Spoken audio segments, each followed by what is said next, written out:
Hi there and happy Easter and welcome to my kitchen once again. I hope you all really enjoyed our sing along to Oh Happy Day, whether you were on the estate or whether you're watching online. Today I'm going to be talking about names, and names are so important. Names are important in the Easter story. I don't know whether you remember, but when Mary was weeping at the tomb and she looked in and she saw the angel sitting there, and then she turned round and there was a person she thought was the gardener there, and she said to him, "Where have you put Jesus' body? Tell me so that I can go and get it." And then he said one word to her, and that was her name, Mary. And that just changed her life because she realised that Jesus had been resurrected just as he said he would. Well, I want to talk about another name today, and that is Simon Peter. Two names there, really. He's got two names because Jesus changed his name from Simon to Peter. So Simon was a fisherman. He worked on Lake Galilee. He probably had a fishing business there. And then Jesus called him to be one of his disciples, one of his friends. And he said to him, "I'm going to call you Peter, and no longer are you going to fish for fish, but you're going to fish for people instead." So Jesus changed his name from Simon to Peter. Now, nearing the time that Jesus was going to be crucified, Jesus said that everybody would leave him, and even some people would deny him. And Peter said, "No, that's not me. I'd never do that. Lord, you know how much I love you. I'll always be there for you." And Jesus looked at him and said, "Peter, before the cockerel crows, 3 times you will deny me." Well, moving along in our story, we're at the high priest's house now, where Jesus has been arrested. And Peter and another disciple follow Jesus into the high priest's house, and they wait out in the courtyard. And a servant girl there says to Peter, "Aren't you one of Jesus' followers?" And Peter says, "No, who, me? No, I'm not one of Jesus' followers." It was getting a little cold by now. And so the servants and the officials in the courtyard all gathered round a fire, and Peter joined them there. And they said to him, "You sound like you're from Galilee. Surely you are a follower of Jesus." "Me? No," Peter says, I don't follow Jesus." And then one of the relatives of the guy that Peter had cut his ear off in the garden comes along and says, "I know you. You were in the garden. You are a friend of Jesus." And Peter gets very angry and upset and says, "No, I don't know Jesus."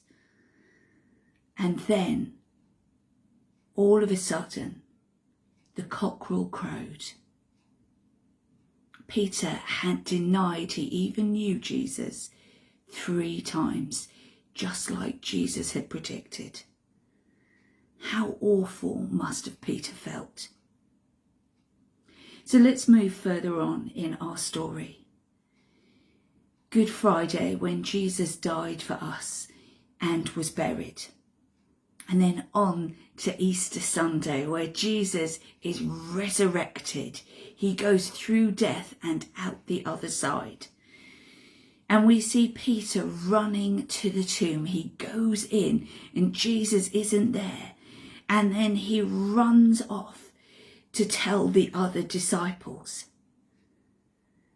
And then Jesus appears to the disciples. They were all in a locked room, but Jesus appeared to them. Jesus' resurrection body was so real, it was more real than the doors and the windows. And Jesus appeared to them. And then there was that moment, that time, that wonderful story where Jesus appears to them on the beach, on the sea, on the Lake of Galilee. So Peter, because he's a fisherman, doesn't really know what to do with himself. And so he and some of the other disciples go fishing on the lake. And you know, they've been there all night and they'd caught nothing at all. And then they hear a voice from the shore saying, "Put your nets out on the other side." Put your nets out on the other side. What's he talking about? We're fishermen. We know what we're doing. But hey, they put their nets out on the other side. And an amazing thing happened. They caught a huge amount of fish. And then the penny dropped for Peter and the rest of the disciples. This was Jesus who told them to put their nets on the other side. And instead of taking his clothes off and jumping in the water, Peter puts his clothes on and jumps in the water and swims to the seashore. And when he gets there, he finds Jesus has lit a fire all ready to cook them breakfast. And Jesus said, "Bring some of those fish over here. Let's have breakfast together." So after breakfast, Jesus and Peter go for a wander along the shoreline. Peter doesn't know what to think. He doesn't know what to feel. Does Jesus know what he did? Does Jesus know that he denied him 3 times? Well, of course he did, because Jesus knew everything. And as they're walking along, Jesus says to Peter, "Simon, do you love me?" Oh, Peter thought, he called me Simon. That's my old name. "Yes, Lord, I love you," Peter says. "Well, then feed my lambs." A little bit further along, Jesus says, "Simon, do you love me?" Oh, there he goes again. It obviously wasn't a mistake. He meant to call me Simon rather than Peter. "Yes, Lord, I love you." And Jesus says, "Take care of my sheep." Further on, Jesus says, "Simon, do you love me?" Oh, Peter is so hurt. "Lord, you know all things. You know that I love you." "Well, then feed my sheep," says Jesus. And then the penny dropped again. Jesus had let him say what he should have said way back in the courtyard when he denied him 3 times. He let him say that he loved him 3 times.